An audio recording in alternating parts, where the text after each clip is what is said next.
Hi friends, welcome to channel Farmer Geeks with the slogan We Grow Together. This is a continued episode of Zero Budget Spiritual Farming. In earlier video, we were telling that why trees in forest don't need any fertilizers. However, in our farm, these nutrients are not available because the microorganisms which convert these non available from nutrients into available from are destroyed by means of poisonous chemicals and organic fertilizers, insecticides, weedicides, and cultivations by the tractor. If these cooks are destroyed, then how the root will get the nutrients? That means if we want to stop the tiffins from the hotel, then we have to re-establish these microorganisms in the soil. How it can be done? By applying the cow dung of our local cow.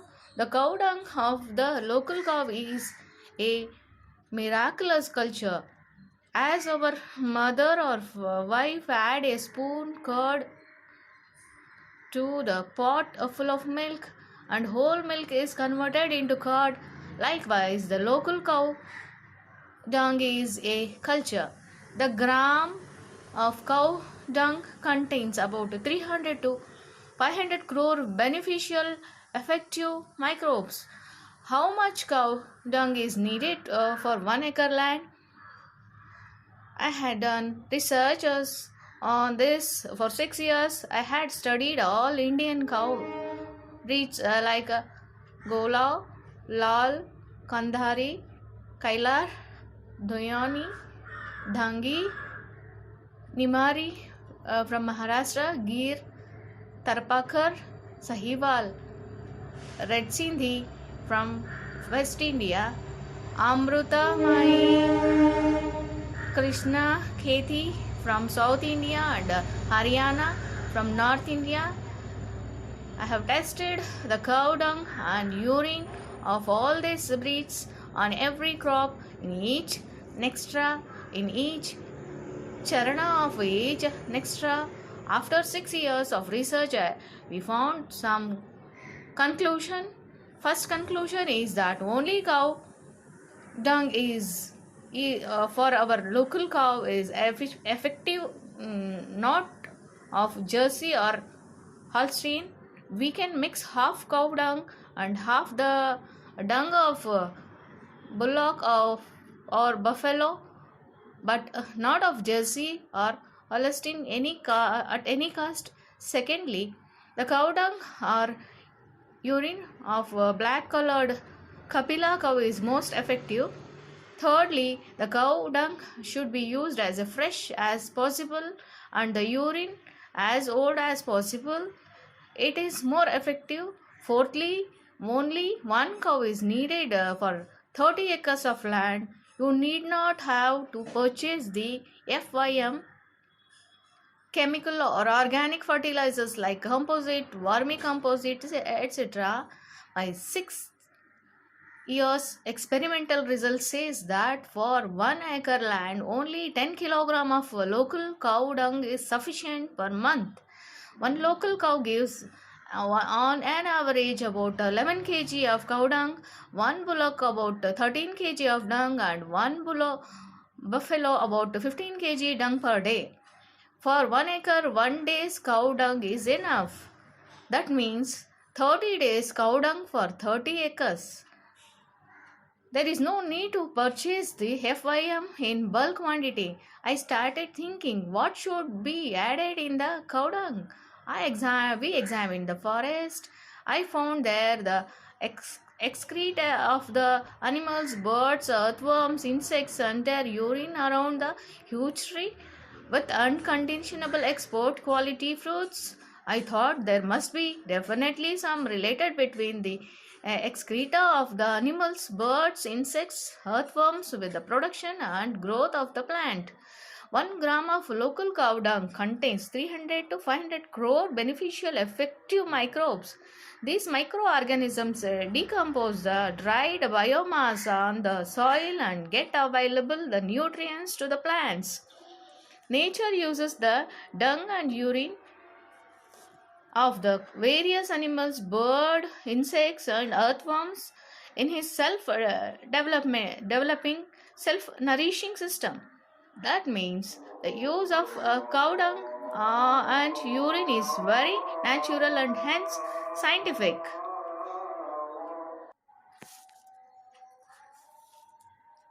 Zero budget spiritual farming.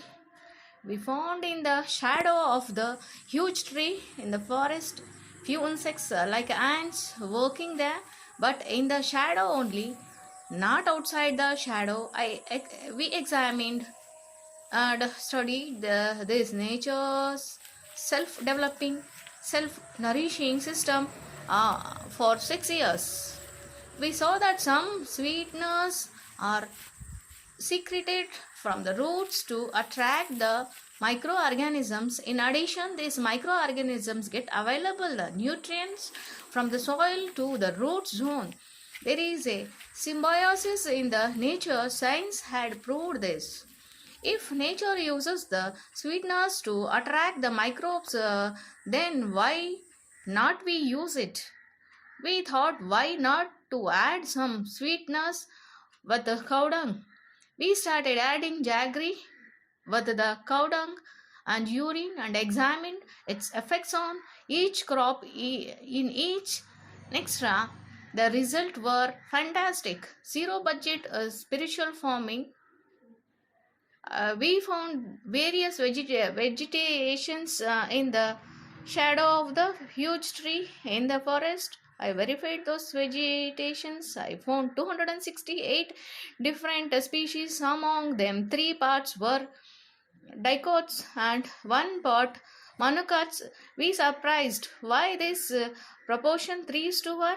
We thought that the dicots contains proteins and proteins are saturated with solar energy. The matured seeds falls down, they are decomposed and the energy enclosed in it get available to the microorganisms and microorganisms are multiplied. We thought, why should not add the dicot flour to the cow dung, urine and jaggery? We started experimenting with the cow dung, urine, jaggery and dicot flour in different proportions. We found after continuous 6 years experiments one formula which we named as Jivamrita. We had used those things in the Jivamrita that the nature uses for preparing Jivamrita. We have to use dung and urine of our local cows only and not of Jersey or Holstein, because the Jersey and Holstein is not cow. It is a different animal. It has not a single character of cow, that is Zebu family. In our experiments of Jivamrita, we found some conclusions. Firstly, we have to use the dung and urine of the local cow only. If it is not available in sufficient quantity, you can use half of the bulk or buffalo, but not alone of the bulk or buffalo. Secondly, the cow that gives more milk, its dung and urine is less effective, and which gives less milk, its during its dung and urine is more effective. Thank you for watching our channel. Please do subscribe.